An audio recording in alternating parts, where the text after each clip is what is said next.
Hey, it's Lowery Smith of the Commander Smiths here with a Spotlight deck tech, Jedit Ojanen Mercenary. This is the hashtag Team Forestwalk deck.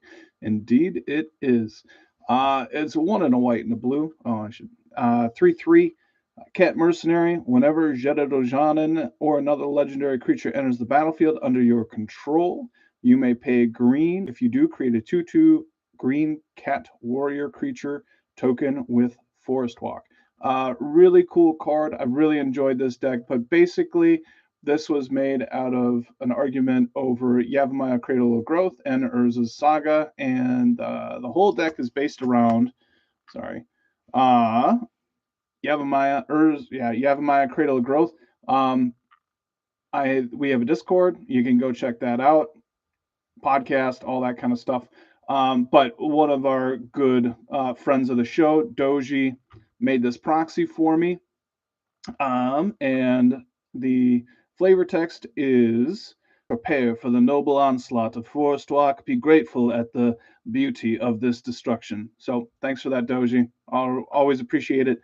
And so the whole deck is based around kind of Yavimaya. It has morphed away from hardcore like forests and all that kind of stuff. It's kind of morphed more into legends throughout the years because there's just a lot more support that happens that way. But initially, this was built for Yavimaya. So let's check out the rest of the deck. Um, all right. In no intentional order beyond that, we have cards. We have a forest. We have Monumental Henge, 4 mana, being able to dig and put any legendary permanent or artifact, but it's 5 cards into your library. You may reveal a historic card and put it in your hand. You have a lot of historic permanents here. I like the Sixth Doctor a lot in here. So once per turn, whenever a legendary permanent comes into play, you get to make a copy of it. It is a cast trigger. Sorry. Um, and so, but you get to double up on your legends. There's a lot of them, and then when they come into play, you can pay green as well to get 2 Forest Walkers, but pretty good for sure. You have Shalaya the Plenty to give everything hexproof, and then adding 1/1 counters on it if you get a bunch of mana going, which does happen in this deck. So enjoy the Shalai Voice of the Plenty. Soul Ring got that Galaxy foil, which you can't. Yeah, you can kind of see here. All right, that's the way to be. We do have proxies. We give those out to our patrons. So go check out our Discord, or really our patron, and then you can get into the Discord for $1 as well. But Triton, or Thrasios, there we go, Triton Hero. Again, if you have a lot of mana going, there's a great card advantage, and you have plenty of cards to be able to do that for you. So you run with that. We have Tropical Island, Forest. We have a Fetch Land. New one, Sarima. I don't know. But it's one of those spacecrafts. When it comes into play, you get to go search for a legendary creature card, reveal it, and put it in your hand. And then, really, I don't like tutoring, but this is my okay tutor deck because I go and search for Yavimaya. But basically, other tapped legendary creatures you control have indestructible. Um, yeah, you can attack with your legends and they're indestructible, and that's kind of the point of it. So we have Eldamari, and this is there just to be able to, you may look at the top card of your library, cast legends off the top, and then you can tap 2 untapped creatures you control, reveal a card from your hand or the top of your library, and you may reveal a creature card this way, put it into the battlefield, activate only your turn. So just a way to cheat stuff in, a lot cheaper, green, works out. We have Aspect of Wolf, which gives any creature, it's an aura, +X equal to half the amount of force you have with Yavimaya in play. That's, half of your lands. Plains, fetch land. You have Malcolm. Basically, if it deals damage, you get to draw a card, discard a card, and then you can start putting your discarded card into play for free once it has like 3-ish counters on it. But 2/1 flyer for 2 is solid legend. You want cheap legends in here that give you card advantage and whatnot. You have K9 Mark 1, which gives a bit of, as long as it's in untapped, other legendary creatures you control have Ward 1, and then gives a little bit of unblockability with that ability. So that's where we're at right there. You have Sinu, Keen-Eyed Protector, 2/1 Flying Vigilance, tap, exile Sinu. You gain 2 life and scry 2. Whenever a legendary creature you control attacks and isn't blocked, if Sinu is exiled, put it onto the battlefield attacking. This is a great card advantage card in here. Legend, cheap, like I just said, with Malcolm, and so lots of advantages there. Urza's Cave is there to go search for your Yavamayas. Fable Passage, Plains, Heroes Podium gives all of your legendary creatures +1/+1 for each other legendary creature, and then you can pay X and dig X and get a legendary creature from that into your hand. So just a little bit of card advantage, but also just a big buff. Plaza of Heroes, just for some protection potential. You have Sutina, Speaker of Tajaru. I shouldn't do the whole names, but ETBs, go get a forest and put it into play. Is that right? Search your library for a basic land, and then you can attack. But really, it's just a legend that goes get a basic land. You can pay a green for Jedit Ojanen. Flowering of the White Tree, legendary creatures get ward 1 and +2/+1, and then your Forestwalk gets +1/+1. So that's what that is there for. Karuka, the Micro Sage, comes into play. You draw a card for each CMC of 3 or more. And so it's just a legendary creature that's going to draw you a bunch of cards. You have Eerie Interlude. So a lot of the protection in here, a little bit, allows the legends to come back into play.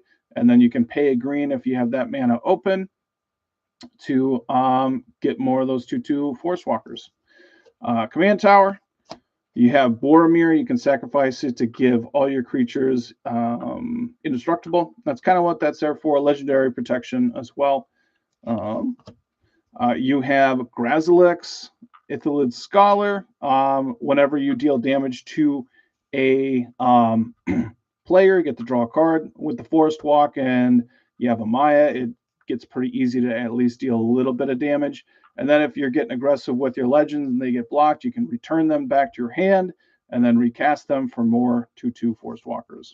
Song of the Dryads, if you're looking to give somebody a forest and then also just neuter their commander, that's how you do it. Dalsim, whenever you deal damage to a player, you get to draw a card once per player. And then it probably does some other things, but that's what it's there for.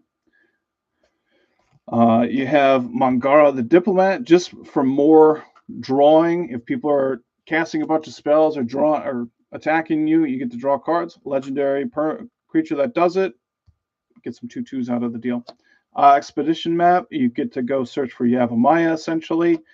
Temple of the Plenty. So Savala, Eager Trailblazer is pretty cool. 4/5 Vigilance. Whenever you cast a creature spell, create a 1/1 Mercenary that can do a buff, then tap, choose a color, add 1 mana of that color for each different power among creatures you control. So it's a little bit like a bad Jedit Ojanen when it comes to creating 1/1 tokens, basically whenever you cast a creature spell. But you get to do it for free. So it just kind of feels that way. But then also it's giving you mana. So not a bad deal. You have Catilda Dawnheart Prime, 1/1 protection from werewolves. Humans you control. It's in here for humans you control. Add 1 mana of any of this creature's colors. There's a handful of humans in here, but just being able to tap some of those legends that you don't really want to attack with, 4 mana is a big benefit. And then also 1/1 counter on each creature you control for 6 mana. It's a little bit of a sub theme. It's a lot of mana that goes into it, but eventually, you just can start putting 1/1 counters on stuff. There is a bit of a land untapping thing going on too. Aura Shards, not a lot of room for removal, so this is just something that helps me control the board a little bit.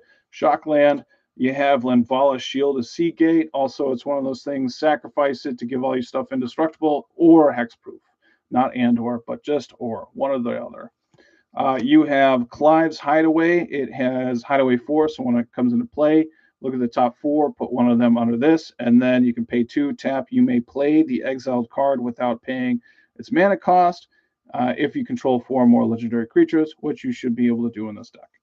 Dual land, Blanchwood Armor, another one of those auras that give +1/+1 for each force you control, really can add a lot of power onto something unblockable Forest Walk. Island, Mox Amber, plenty of legends in here. It's cheap. You get going pretty quick. Toski, Bearer of Secrets, another one of those cards where you draw cards whenever you deal combat damage, and that's what it's there for. Shockland, The Knot, Heart of whatever. Reading's hard.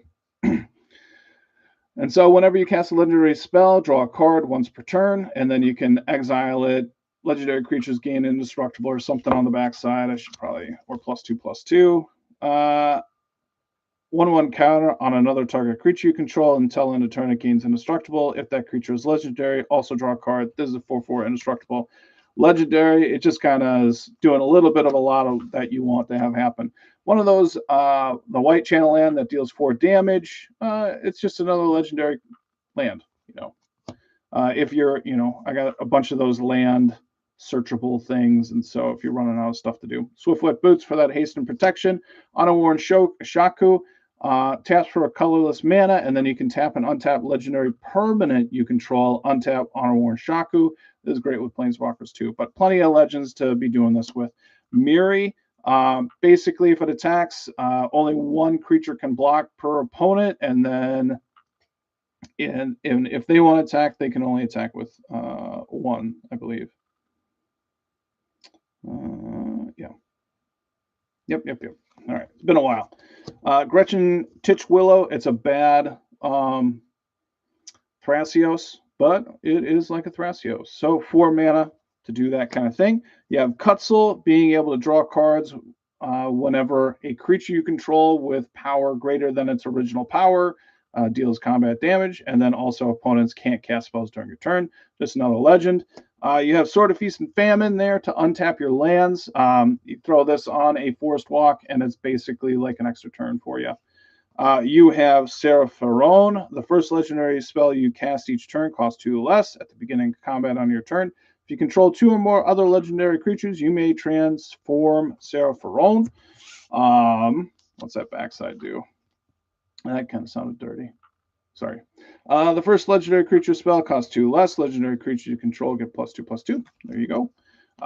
Final Fantasy definitely added a lot of legendary options here, which has been cool, but it is what it is. All right, Feline Sovereign. Cats you control get +1/+1, which is all those 2/2 Forest Walkers. And then whenever one of them deals combat damage to a player, destroy up to 1 target artifact or enchantment that player controls. So a little bit of a boost to your Forest Walker army and a little bit of removal. Great in there for sure.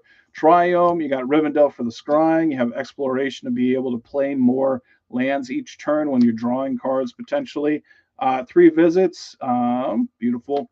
You have Adrix and Nev Twin Casters being able to double those tokens that you're creating, the Forest Walkers, and also just a legend in that regard.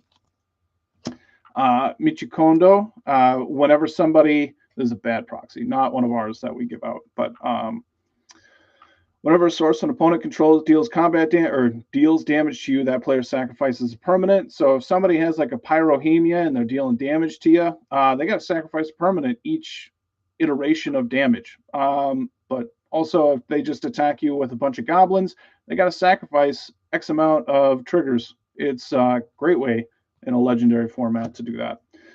You have Teshar, Ancestor's Apostle. Whenever you cast a historic spell, return a creature with CMC 3 or less from the graveyard to the battlefield.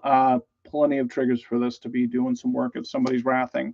Nature's Will, whenever one or more creatures you control deal combat damage to a player, tap all lands they control and untap all the lands you control. So something like this is fantastic. This is where your mana can kind of go crazy, and why I have some mana sinks in there, like Thrasios or we've talked about them a little bit here. But basically, you get to untap your lands 3 times if you can get the Forest Walk through on them. And so that can generate like 15, 20 mana, and you just have those sinks to add counters or draw cards and puts lands into play. This card goes bonkers in here. You have Plagon, Lord of the Beach. When it enters, draw a card for each creature you control with toughness greater than its power. That's the big thing. Just drawing cards when it comes into play. You're going to at least card for each creature you control. So you'll at least draw one if this is coming into play. And there is a bit of a theme of just a higher toughness with some of these legends. So I'm not going to say that you're going to draw a ton of cards, but this comes into play, you're going to draw like 3-4 cards. So not bad for a legend. That'll get you also a creature token. Staff of Titania. Whatever it's equipped to gets +X equal to the number of forests you control. So a big guy on a forest walking. And then whenever it attacks, you get a 1/1 Dryad land token. Otwara for a little bit of land removal, also just a legendary land to go and get with some of those tutors. We have Gavany Township, 4 mana, put a 1/1 counter on everything, just a little bit on theme there. You have Crop Rotation to go search for Yavimaya, get that ish. Tap or Scryland. You have Bard, Steward of Archive, just make it a little bit tougher for